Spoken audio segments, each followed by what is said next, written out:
back to Mercy and Grace. I'm going to be breaking down the 5 segments of Revelations.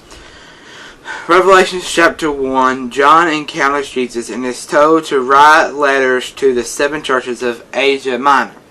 He is instructed to write the things which you have seen, and the things which are, and the things which will take place after this. Revelations 1:19. Revelations chapter 2 verse and 3, the 7 letters to the 7 churches of Asia Minor. Revelations chapter 4 through 5, John is called up into the throne room of God in heaven and sees and hears many things. No doubt the things which will take place after this. Revelations chapter 1 contains the things which you have seen. Revelations chapter 2 and 3 shows the things which are. Revelations chapter 4 and 22 reveals the things which will take place after this. Number 4.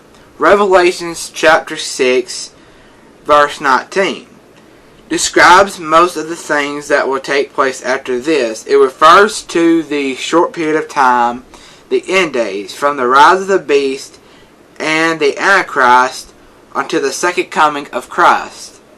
These chapters are what causes most of the confusion people have over the book of Revelations. Revelations, because the events are difficult to understand and place in a timeline. This is the period that this article will mainly focus as any order to explain the events and place them in a simple timeline. Revelations chapter 20 and 22 describes the rest of the things that will take place after this, which happens after Christ's return. That being the millennial reign of Christ, Satan's destruction, the second resurrection, the great white throne judgment, and the unrighteous, the new heavens and the new earth, the new Jerusalem, and the eternal state of righteousness. Keys to understanding the end-day timeline of Revelation 16 and 19. Key number 1. In order to understand the timeline of the events of Revelation chapter 16 and 19, you first have to realize that those 14 chapters do not show one linear theological timeline of the events of the end days. If you try to study it that way, you will get very confused. Instead, you have to understand that these are 2 cycles of one timeline revealed. Revelation 6 and 11 is the first cycle of the timeline that describes events from the rise of the beast, the Antichrist, until the return of Christ. Then Revelation 13:19 is a second cycle of the same timeline, which again reveals the events from rise of the Antichrist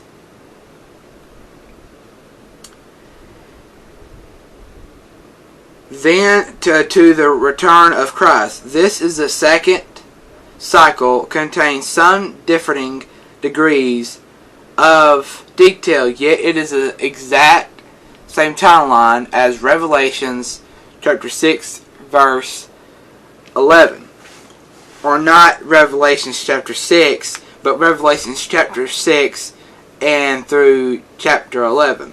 At the same time, Revelations chapter 6 is the same smaller is a smaller cycle within the first major cycle of chapter 6 and 11. This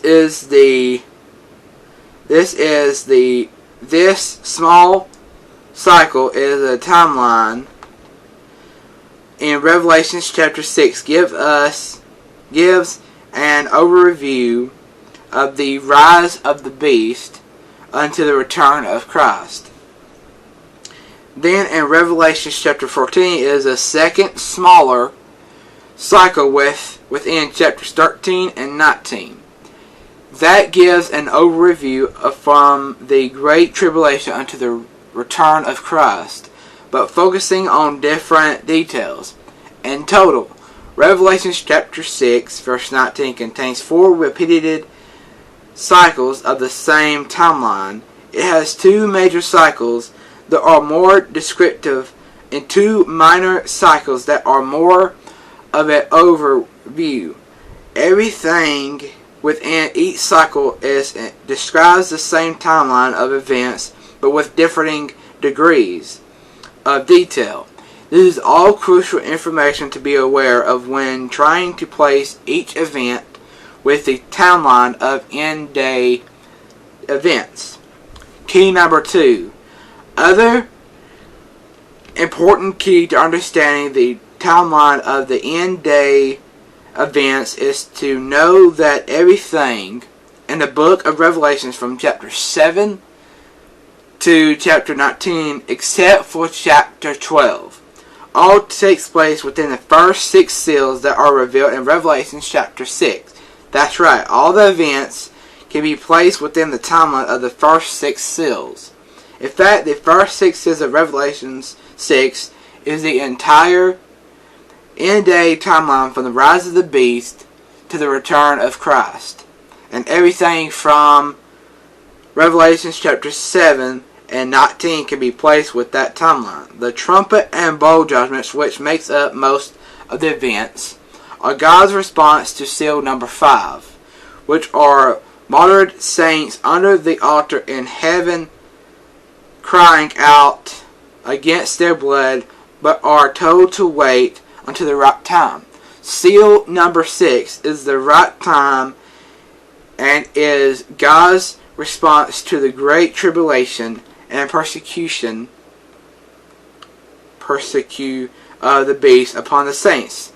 This scenes God pouring out judgment upon the beast, his kingdom, his followers in form of the trumpet and the bowl judgment. All these judgments can be easily placed within seal number 6. It is key to understand that everything from the rise of the Antichrist and false prophet, the Great Tribulation, the 2 witnesses, the destruction of Babylon, the battle of Armageddon, the harvest of the earth, the first resurrection of the righteous, and the return of Christ all takes place within the first 6 seals. Having this information makes it easy to place everything from Revelation chapter 7, Revelation chapter 19 within the timeline of the end day. We will now look at the first 6 seals, then go chapter by chapter through Revelation chapter 7 through 19 to show where each end day event fits within the timeline of 3 of these 6 seals. The first 6 seals. So we're going to do that.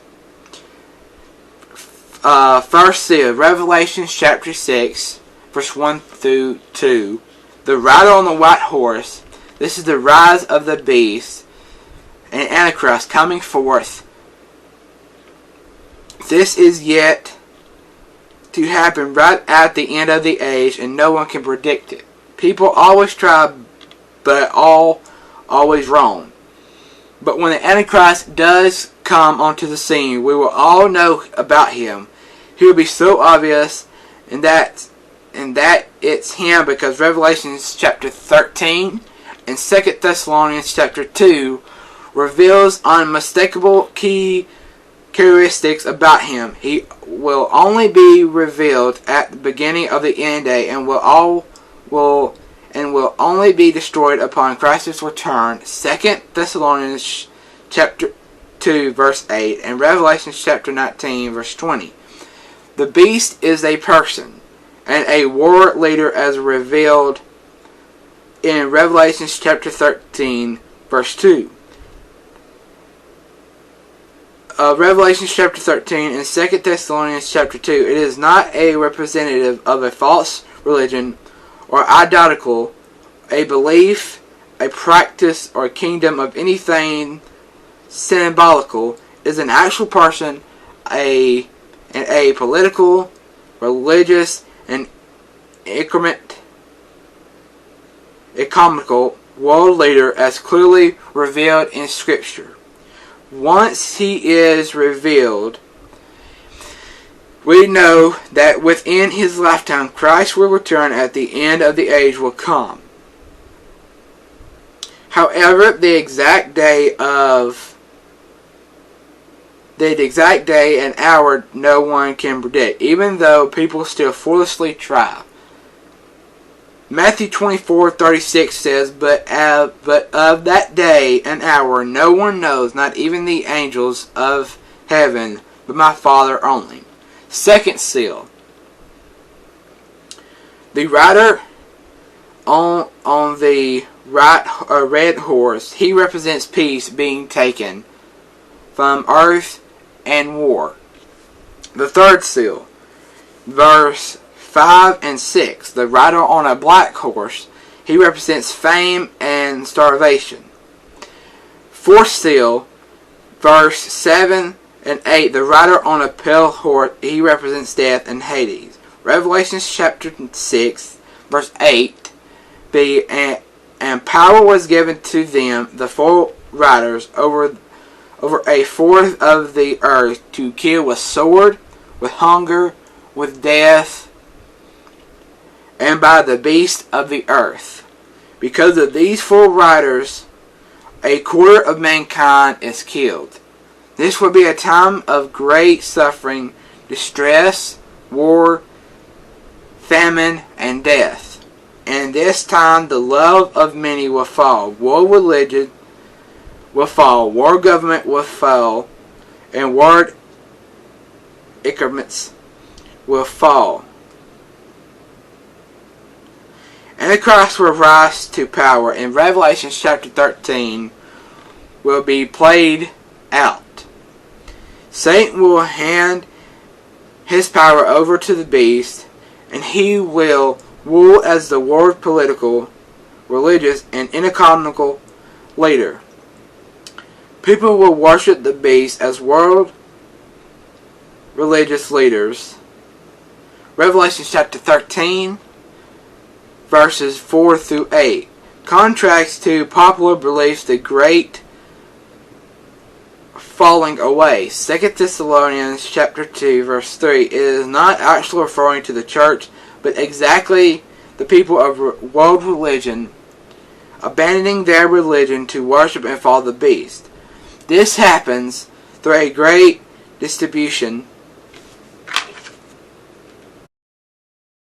This happens through a great deception. 2 Thessalonians 2 and 4, 9, 11, Revelations 13, 11 through 15. Satan will turn all his false religion over to the beast. All religion, so that in the end there would only be one religion, the religion of the beast. This seems impossible now because once this deceptions start happening, everyone who is not born again believer will fall for it. Revelation 13, 8. World economics will be restored by the beast and governed by his kingdom. Revelation 13, 16 through 17. In this time, many saints are martyred as the beast and false prophets, being a great tribulation against anyone who does not bow down to the beast. Revelation chapter 6, verse 9 through 11. Revelation chapter 7, verse 9 through 14. And Revelations 13, 7 through 9, and 10 through 15. Fifth seal, verse 11, verse 9 through 11. Saints were under the altar crying out for vengeance upon those who dwelled in the earth. More specific, the beast and his followers, but are told to wait until the fall of the full number of their fellow servants and brethren will be killed. As they were is complete. This is the Great Tribulation. This happens during the first 4 seals and up until the start of the sixth seal. Sixth seal, God's wrath is released upon the beast. The beast's kingdom, the Babylonians' world system of politics and religion and economics, and upon the beast's followers. This is the great day of God's wrath. This is a short period, possible under 3.5 years, that equates with Christ's return and the end of the age, where God pours out his wrath upon the beast and his kingdom in the form of a trumpet and bowl judgment. And this time we see the total destruction of the beast and the false prophet, his kingdom and his followers, while God protected his own people, the saints. Revelation chapter 16 verse 2. This is God's response to martyr saints of the fifth seal, and by the end of the seventh bowl, God's wrath is complete. See Revelation chapter 15 verse 1 through 4. In Revelation 16 verse 5 through 6, and Revelations 18 and 20, Revelations 19 verse 1 through 2, and also see 2 Thessalonians chapter 1 verse 4 through 10. This shows that the period of the trumpet and bowl judgments of God and everything in between all takes place within the sixth seal, which is the great day of God's wrath. Revelation chapter 6 verse 17. Note that Revelation chapter 12 is most likely not included in the time period of the sixth seal, as we will see a bit later. So that is it. And if y'all want to see more, like this video, comment down below. Comment down below if y'all do want to see that. And also, this is a very great study. So it's really powerful. And check out my merchandise down in the description below. Go get you some of these caps. This right here is the trucker hat. So yeah, y'all go check this out. And check out this video right here. This was the sour candy challenge. Me and CJ went up against some sour candy. And check out this video right here. This was the Overcoming the World Part 2. So see y'all, and stay positive, and just remember God's in control. We'll see y'all.